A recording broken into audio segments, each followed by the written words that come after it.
delighted to be here. My name is Jack. I am the Associate Director for Consumer Lifestyles Research at Mintel.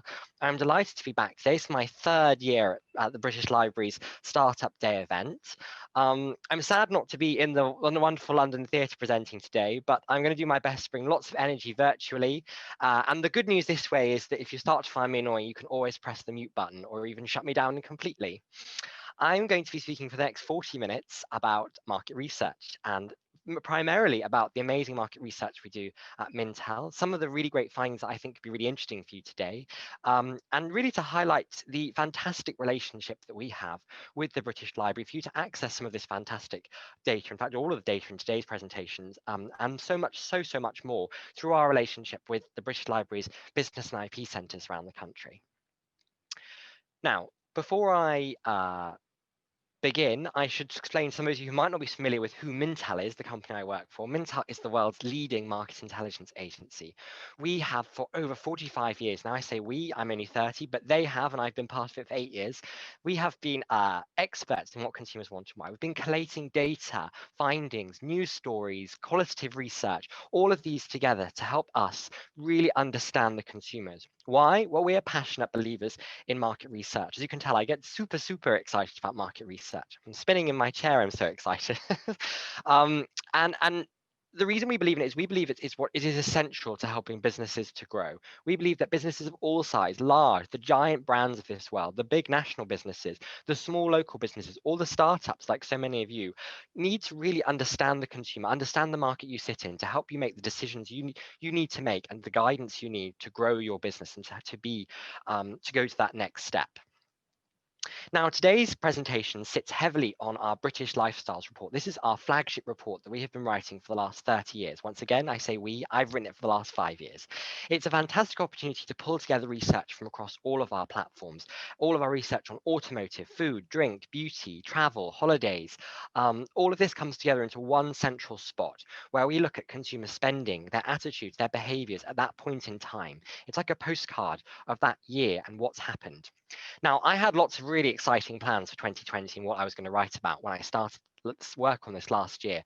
But I think you can guess that this all very quickly got changed by the dreaded COVID-19. And all of a sudden, there became huge amounts of questions from clients, from people like you wanting to know more about COVID-19, what it's meant for consumer behavior and how that affects business. So that is the backbone for today's presentation. I'm going to be speaking for about 40 minutes.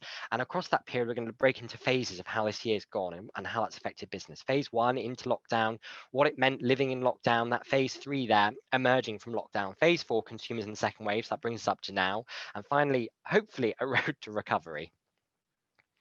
So before I crack on with those phases, I wanted to introduce what is a really major constituent of the report. And it's one I think is really interesting, particularly to many at the startup stage of businesses, but it's interesting for everyone. It's about contextualizing consumer spending within your category or market and how that looks. Now, our eminent analysts across all of our different teams work really hard with third-party data, our own collated spending data, trade contact work, working with people in business. And this all comes together for us to create really accurate market sizing on how much people are spending in any given category. One of the great joys of BritLife for me is to use my those math skills that I worked on all those years to pull together all of these sizings to create a total consumer spending. You can see that when you add up everything from spend on toothpaste to loo roll to holidays to drinks in a bar, consumer spending is enormous. In fact, consumer spending in 2019 totaled some £1.23 trillion. This is an enormous number. Now, over the last 5 years, you can see from 2015 to 19, consumer spending has edged up in a relatively ordinary fashion, about 2 to 3% on average year on year. I say this because it helps us to contextualize the extraordinary nature of what we've seen in 2020. You see, in 2020, consumer spending plummeted an extraordinary 14.9%, nearly 15%, from that 1.23 trillion to just 1.05 trillion pounds. COVID-19 and the associated lockdowns and subsequent social distancing have been essential for looking after the health of this country, but they have been extremely damaging from a spending perspective. And it's been a very hard year for businesses. You don't need me to tell you that. We can see this drop, around 180 billion drop in consumer spending overall. Now, that's that's it for top line figures. It doesn't get much more helpful than saying that's a big drop. What does it mean? We have to start breaking things down to a category level to really understand what's happened at the consumer level. And this is our chart of these 17 major sectors that get us to that giant figure of 1.05 trillion. You can see that this is percentage change here. It's a bit charty, I know, but all you really need to do is look at the length of those lines and see that on the one hand side at the top here, the year's not been bad at all for many of the FMCG sectors. Food, alcoholic drinks, household care products, these have done relatively well this year. But on the other extreme, you see those long purple lines at the bottom there. This has not been a good year for spending on holidays, food service, leisure, transport. Being kept in our homes has been very, very serious for these industries.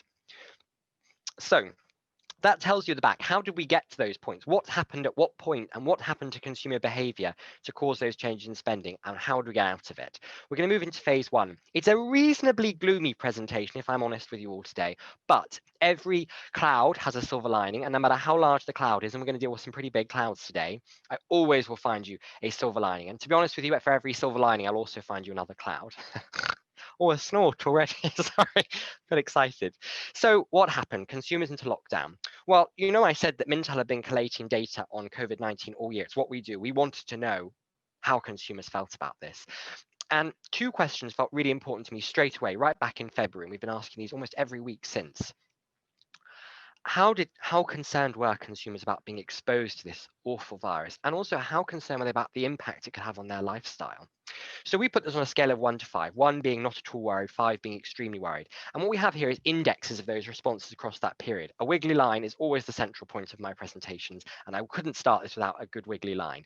Now, all we need to really focus on here is seeing that in the first part, in that green segment on the left of the report, of the graph, consumer anxiety about both exposure to the virus and the impact it could have on their lifestyle shot up. We were really, really worried, and it's little surprise. In fact, 31% of all adults by the end of March put themselves at a 5 about exposure to this virus. They were extremely concerned about being exposed to this virus, up from just 14% 2 weeks previously. We can see that, in fact, by the end of March, that anxiety about exposure was pretty much present across all major generation and gender groups, males and females. At those top end, 27% of over 55-year-old males were worried about being exposed to it. 39% of females.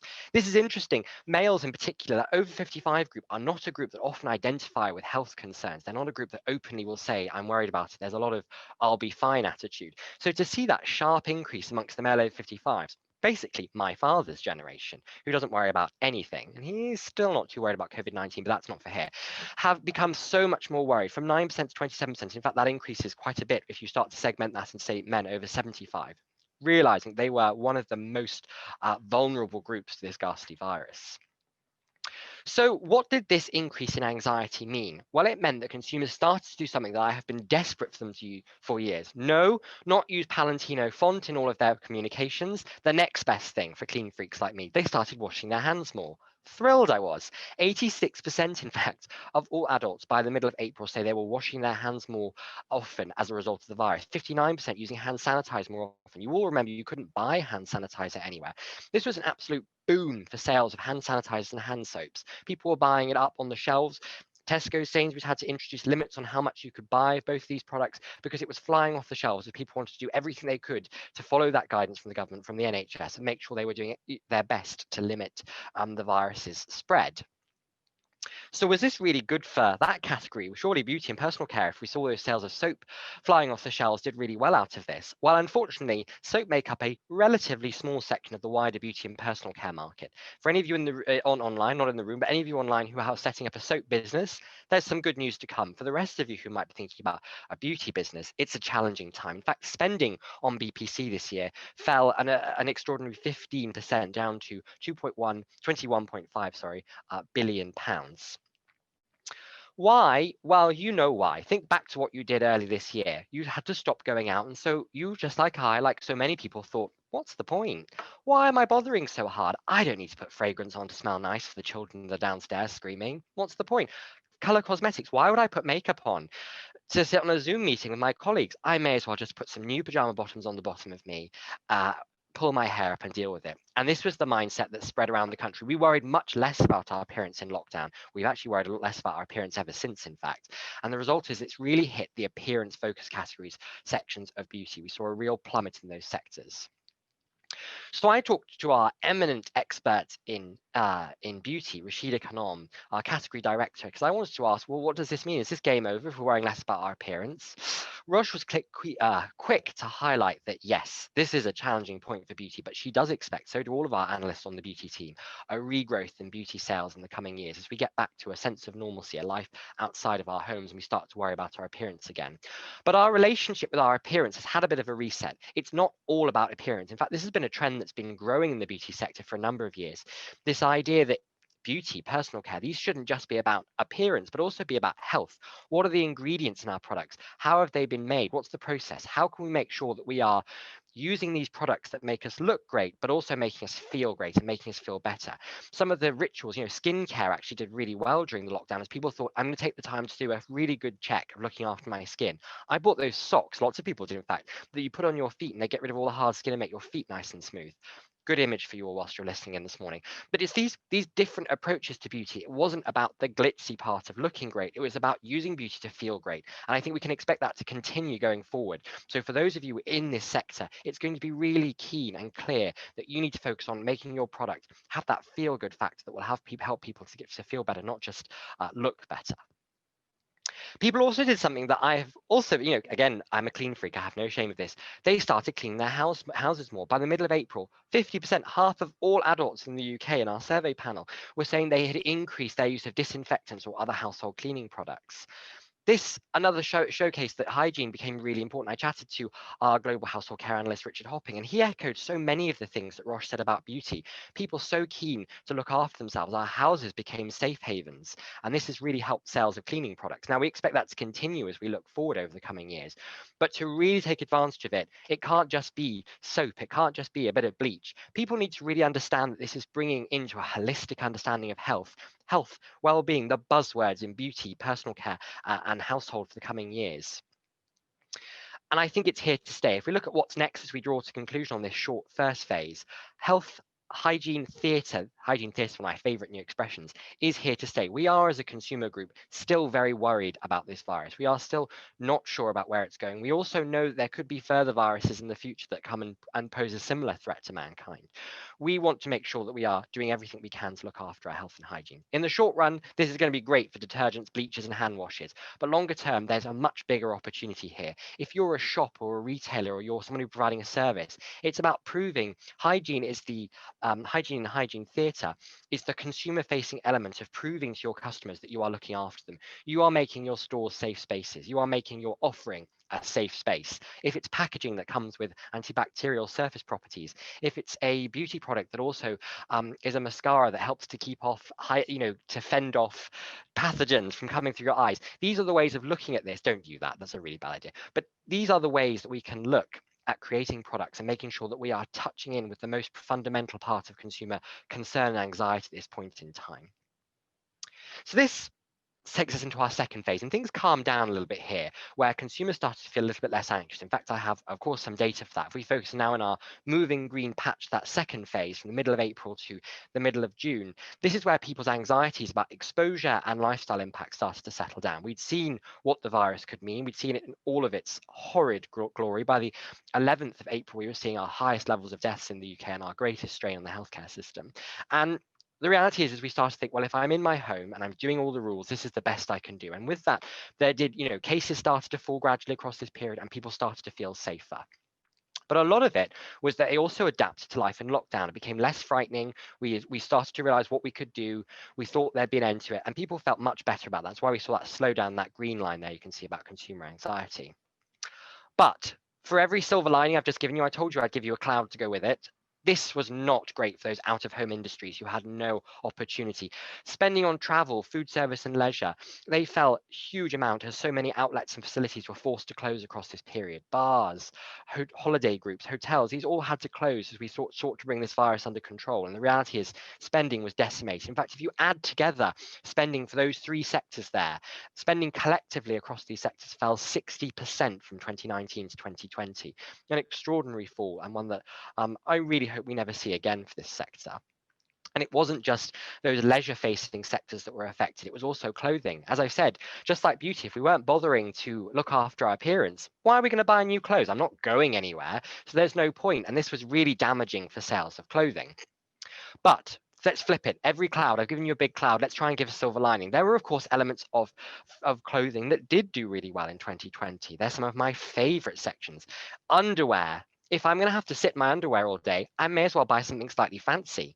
Sportswear, let's put some leggings on. It's a nice change from pajama bottoms. This did really, really well this year, particularly as people started to do more in-home workouts. We thought, I can throw myself at, I'm going to get some nice shorts and do a yoga session in the house. I usually mine just there. And finally, online pure plays. If I don't have to leave the house, and I can't leave the house, in fact, I'm going to have to buy these. I'm going to have to buy my sportswear and underwear from somewhere. And we suddenly saw ASOS, Boohoo, and Very, the best positioned brands to do well out of this moment where we were locked in our house. And of course, their huge online presence meant they benefited much more than many of those brands with bricks and mortars offering shops in the high street that, of course, suffered very badly. What else did we do in lockdown? Well, we did more cooking. This is a really interesting one from Mintel Analyst, and I'm going to own up, we kind of got it wrong. It's an interesting one because we predicted very boldly right at the outset of this outbreak that, in fact, people would buy loads of takeaways. If we couldn't go out and eat out for dinner, then we'd instead start using takeaways and eating at home. We were like, it's going to be great for the Domino's of this world. The local Indian takeaways, good for you. Unfortunately, we weren't quite right.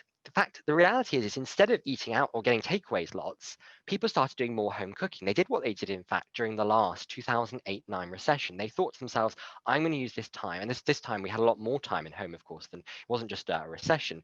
I'm going to use this to start cooking more. We saw this across all age groups, but in fact, particularly amongst younger age groups, a really good sign that many of the young were starting to up their game when it came to cooking. 55% doing more home cooking. This, I just showed you those figures for how bad it was for the leisure industries. This was, however, great for spending on food and drink. In fact, if you add up all the constituents of food, alcoholic spending on food, alcoholic drinks, non-alcoholic drinks, there was a 9% increase year in year from 2019 to 2020. 130 billion pounds was spent on food and alcoholic and non-alcoholic drinks for consumption in the home. Extraordinary. And categories did well that we had never expected to. These are categories we've talked about for years at Mintel as not being particularly high performers. Tea. What do Brits do when they're panicked? They make a cup of tea. Not me, I hate tea, but I know that from enough family members, people love tea in a crisis, and this was a crisis. Tea sales did really, really well this year, up, I think, 8%. Frozen foods. This has been a very unsexy category for a number of years now, and yet frozen foods, ambient foods, even less sexy. These flew off the shelves as we got to a lockdown period, and people thought to themselves, how can I best prepare for this and make sure I've got all the things I need in the house just to knuckle down and live through this? We took a wartime mentality, took over. But it wasn't great for all food and drink brands, and there were some real challenges. On-the-go food and drink, this has been the darling of the food and drink industry in the last few years. Bottles for on-the-go, snack bars, these areas have been major growth areas.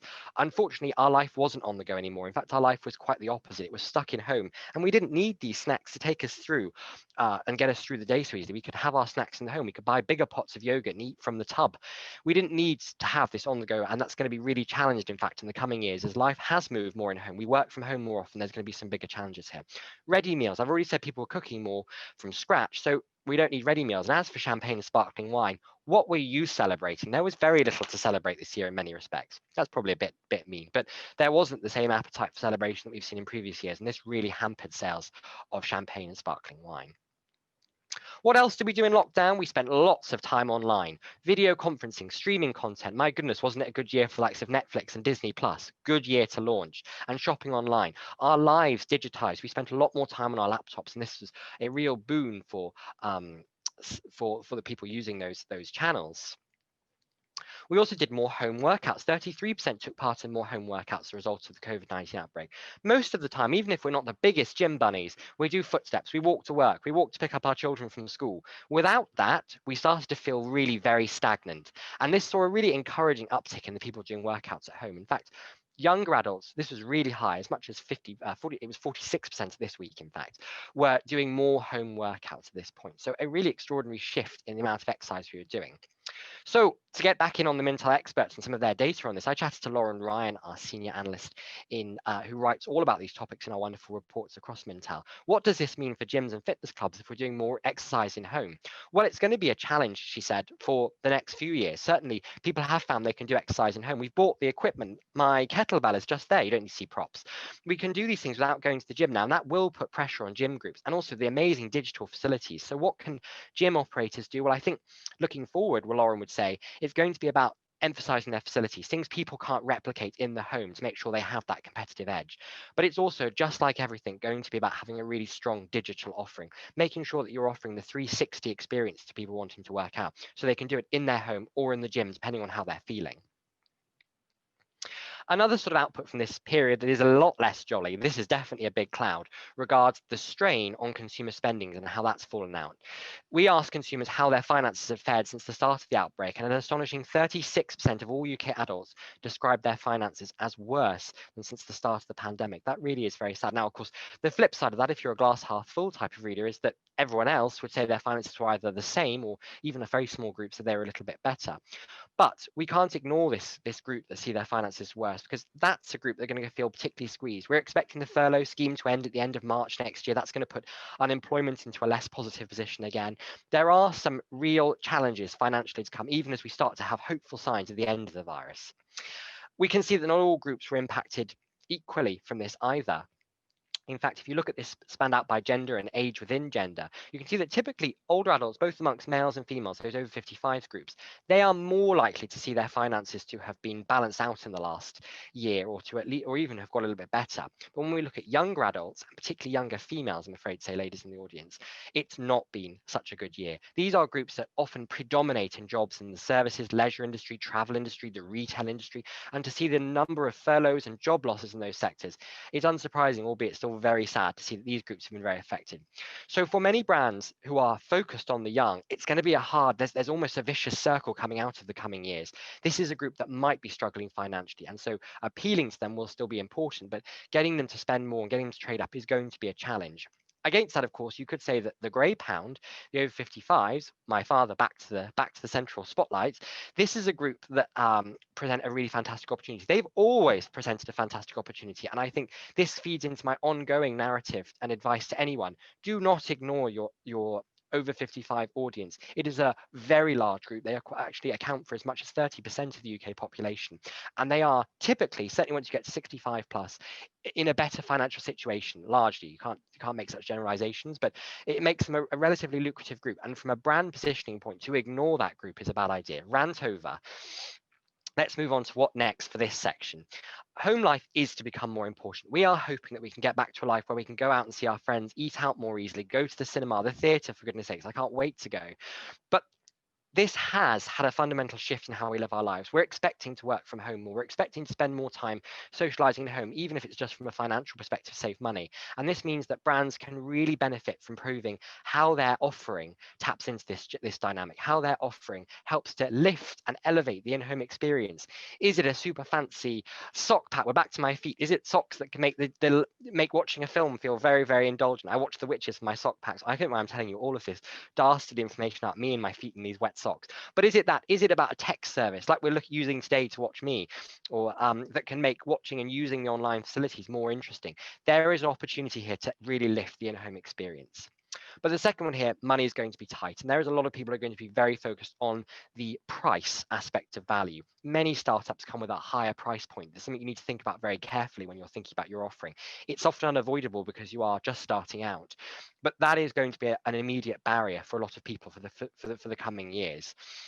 That said, I can hear my manager saying in my left-hand ear, there is still a lot of people whose finances have stayed the same. We know from the Bank of England that saving levels are at a high level. There are people who do have the money to trade up. It's going to be vital that you show how your product, how your services tap into people's to the safety net, and how they tap into the big trends to help people trade up. Whether it's about convenience, whether it's about high quality, whether it's about luxuriousness, make sure it is tapping into those if you're going to expect people to trade up to your product.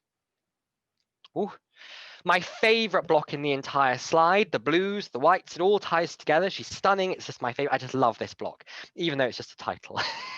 Consumers emerged from the initial lockdown. Perhaps it's because this was this point that we had hope in our minds. We thought that this is where we were getting to the start of the end of the COVID-19. Everything was getting back to normal. Oh, little did we know. But lots of really, really good things came at this point. And we can see, in fact, that anxiety was down to not its lowest level, not back to start, but really falling down to lower levels. People started to feel that life was getting back to normal. We ate out across the summer. Finally, the eat out to help out really helped us go back to restaurants. We were able to see friends more freely. Things started to look much better, and we could see that. Having said that, we're back to me giving you a silver lining and then the cloud. Consumers' cautious behavior remained quite consistent across the summer months. This is a very hard to read chart, and that's because I don't really want you to look at it in too much detail. All I want you to see is that there isn't much movement within the chart. Those lines stay very, very stable across this period. And you can see that consumers really held on to some of their safeguarding behaviors, trying to limit time in stores, that background blue line there, which remains about 42% across this period. Avoiding cash, people became really concerned about cash as a way of spreading the virus, and we saw that's a red line. Around 44% across that whole period were still trying to avoid their usage of cash. Shopping online more, we'll come back to that one a little bit later in the presentation. These were all things people did more and continued to do as they wanted to make sure they felt safe. What's interesting is it wasn't just about the shopping habits, packaging, which has been a bit of an enemy of the British consumer from a sustainability perspective for the last few years, took on a whole new role in keeping us protected. 62% preferred to buy packaging because they wanted to have packaging as a barrier that protected the contents from contamination. In fact, 55%, it's more important at this point to protect food from hygiene than to minimize plastic packaging waste. And to show you how worried people were about this is my favorite stat. 36% of us at this point, and this was in the summer in June, remember, when we were starting to feel better, I try to disinfect my shopping when I get it home. People were really still concerned about this idea, this tactility with products and using products in the store and what that could mean for them. So you can see there's been a real reassessment of packaging at this point. It's a nice picture here of someone not touching something that isn't packaged. 62% of UK adults prefer to buy products with packaging that will protect the contents from contamination. It's a really startling fact. And I think what it means is there is a real opportunity here for those who have packaged products, who make packaging products, any major people creating new packaging in the room, to have a more honest conversation with the consumer. Packaging isn't evil. It does perform a really important role. And it's going to be about showcasing that. What is the packaging offering in your case? And how can we make sure that it's delivering and not just causing sustainability problems? So there's a really strong opportunity for discussion here. A more positive output here that I think is really, really interesting looks at changes in our attitudes to move away from our hygiene fears. There was another constant that emerged during this period that I had expected to die away. Now, think back to the start of the outbreak, back in February, March, April, we saw a real uptick, an incredible uptick in the amount of people who were looking at their local community. We stopped thinking of communities as being an online concept just for Facebook and Instagram and Twitter, and started looking around us and thinking, I'm in a very real world community, and I need to look after that. People around me are vulnerable, people need looking after. What can I do? And we saw all those people, 500,000 volunteering to help the National Health Service, an extraordinary sign of British solidarity. I was very proud. 4 months on, it didn't really go anywhere. It's a fantastic thing where people continue to want to support local. That blue line, that top blue line, I should say, 25%, a quarter of all adults, and it's gone up since then, I should say, I'm shopping more from local businesses. The lower line, 19%, 1 in 5 of us, I'm helping friends, family, or neighbours with shopping. People doing everything they could to support local. Now, why is this about local business important? Well, this is for all you people listening to me this morning, because this signaled a really extraordinary shift in the mindset of British consumers. It's been coming for a number of years. We know as shoppers that actually the big brands, the brands we've known for years, will face challenges, but they have the money, they have the resources, they have the structure and the support to get through this period. Our McVitie's brands are Heinz's, our Unilevers, they can weather this storm. But for the very small brands, our local businesses, the people we see, the people that we know, our friends who've set up businesses, you who are setting up businesses, this is a challenging time. There's no sugarcoating that. This is going to be a real challenge. And so people are realizing this and wanting to do everything they can to support you. And I think that's a really wonderful sign of British solidarity as a symbol of this third phase. People want to do what they can. I think it's about appealing to them, showing your local, really emphasizing your marketing, emphasizing in your setup, your role in local community and in supporting Britain that will be central to helping you engage with people in the coming years. So what's next in this phase? I've made my packaging plea that there is a case for packaging. It is not the devil, but we cannot go back to where we were. Consumers know that there's some challenging elements of packaging.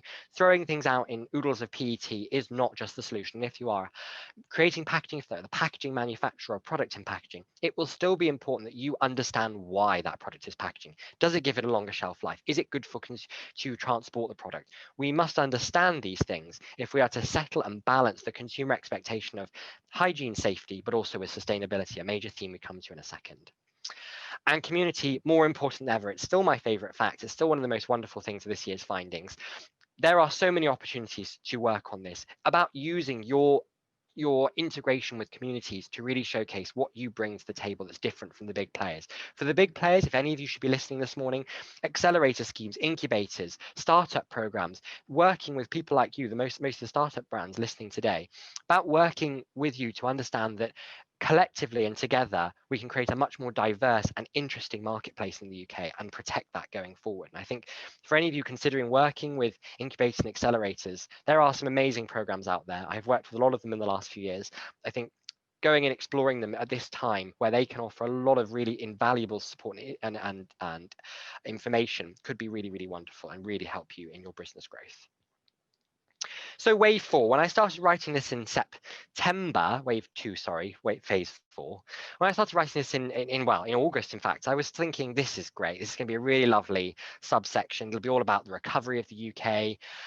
And then the autumn happened and we are where we are, back in lockdown across most of the country now. And we're in a second wave. Gorgeous photo here. I love her fairy lights and I'm a sucker for a dog, so a good photo choice. You can see here that consumer anxiety in this phase has done exactly what we'd sadly expected it would do. As cases have risen, as very sadly deaths in the UK have started to rise again, so too have consumer anxiety levels. In this last phase in green there, you can see that people's concerns about being exposed to the virus, and again, of course, what this could all mean for our lifestyle, have gone back up, and people are very worried. We see it's across all age groups. Exposure anxiety is high across all age groups, and so is lifestyle anxiety. You can see that people are really taking this very seriously. It's interesting to see that anxiety about exposure is having very strong dictates on how people are engaging with services and with out-of-home activities. This is a busy chart again. I know I've given you lots of busy charts, but let's focus on the red and orange, unfortunately, the right-hand side of this chart. These are people who are quite uncomfortable or or extremely uncomfortable at the prospect of some of these activities. And you can see activities that typically involve large groups of people, or essentially areas of activities that increase our chance of being exposed to the virus. They are where we see particularly high concern. Going to a hairdresser, restaurants indoors, trying on clothing in store, this idea of coming into sports and spectator events. You can see there 37% extremely concerned about watching a sport or music event in person. These showcase the challenges that certainly a lot of the services industry have, any of you service players, in the coming years, to convince people it is safe. And it really does come back full circle to that first point that I made. Hygiene, health and protection will be really important messages if you are to convince people to come back to them. There is nowhere this is truer. This is more truthful than the travel market. The travel market's taken a really hard hit, and it's got a really challenging regrowth. We all want to go on holiday, but it is going to be difficult. And of course, 65% of all adults in the UK would be uncomfortable taking a flight. This is one that the travel industry is working really hard to turn around. This is some amazing insights from our senior travel analyst, Marloes de Vries. She pointing out that there's no getting past that there are problems for travel operators, for travel brands, but This is also a sector that is being super innovative when it comes to consumer protection.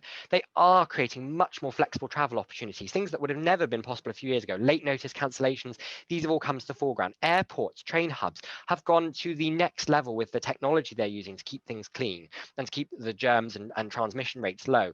You know, one airport even exploring robots that go around sanitizing things. It is a really impressive sector. And in fact, while we must look at travel and think, let's hope it recovers, for many of you, it's actually about looking at the innovations in the travel sector and how they're approaching this to see really how the most hard hit are responding. And finally, for this section, online retail has boomed. You remember I mentioned at the start of this that online retailers have done quite well and that online retail has been a real success story. Well, it's one that has grown and grown and grown. In fact, while at the start of this, 36% of all adults said they were shopping more online. We're now up to 45% in just last week saying I am shopping more online since the start of the pandemic.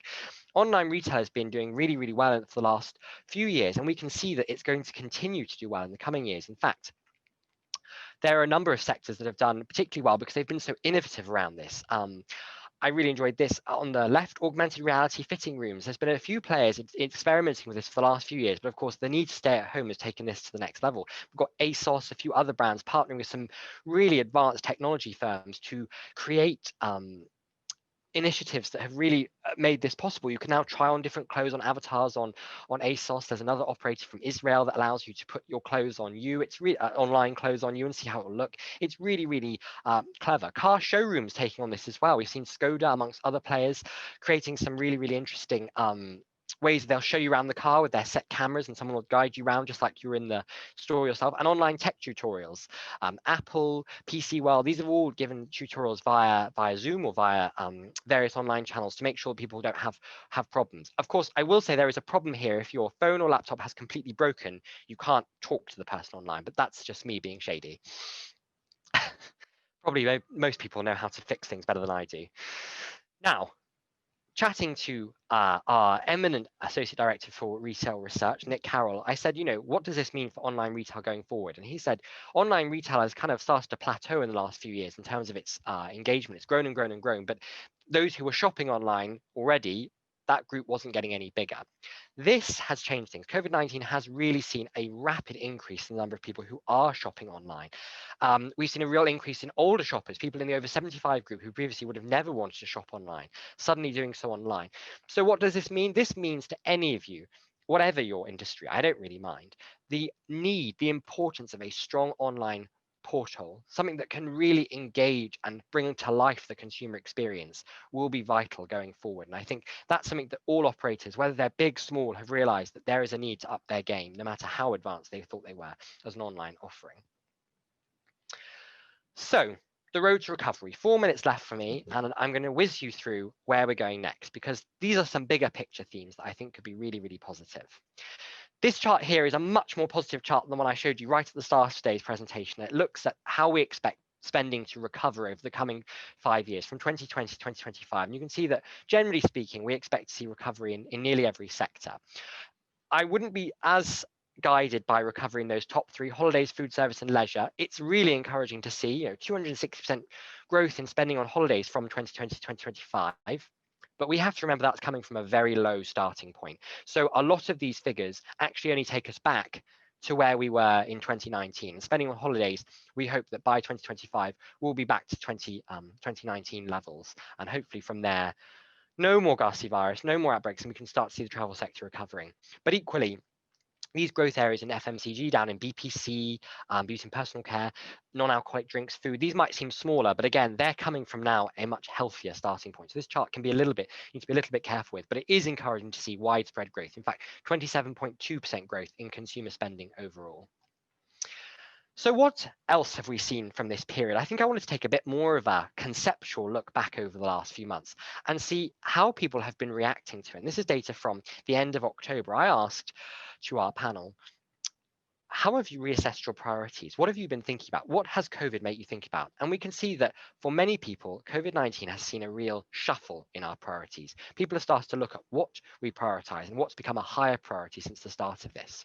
My favorite of all of these, 45% of all adults say that staying in touch with family and friends has become a higher priority since the start of the COVID-19 outbreak. And we've got a lovely picture of either a mother and a son, or a grandmother and a grandson, or a man and his wife. Let's not be too picky about it. Either way, showing just the importance of quality time together, spending it. They could be best friends too. I have a very good best friend. One of my best friends is 94. No word of a lie.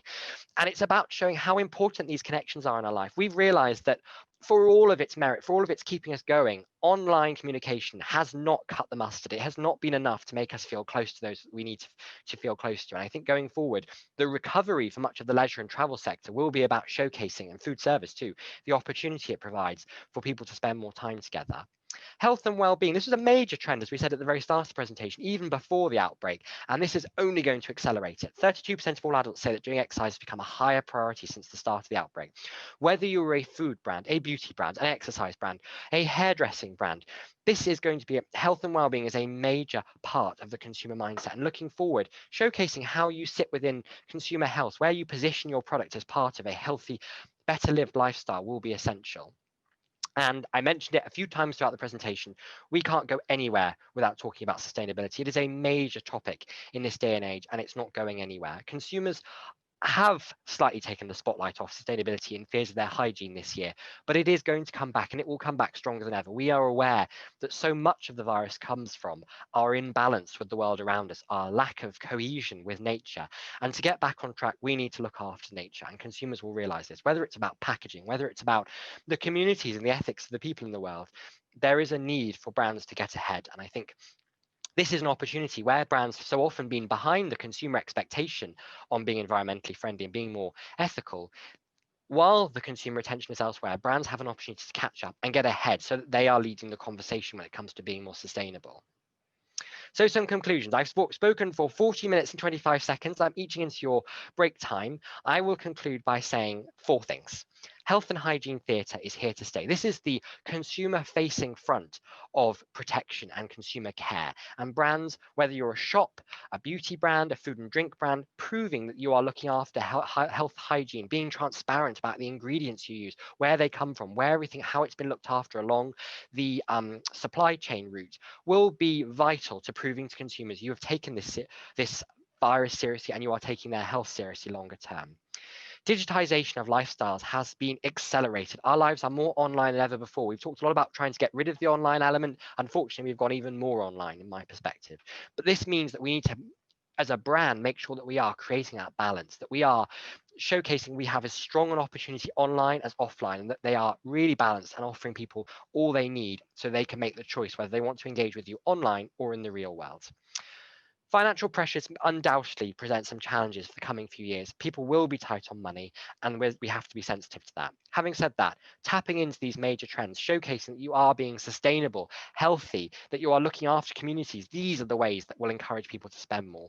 And finally, ethics is a consideration that will return. And as I said just then, when it returns, it will return with a vengeance. Consumers will be more focused on both the human aspect of ethicality. This is a year that's, I haven't even touched on today, but has a huge, huge change in terms of how we look at the world, not in terms of equality, but also how we look at the world in terms of sustainability. These will become gridlocked ideas. And for brands that really showcase they are addressing both of them, they're the ones that will see the real growth and perform well in the coming years.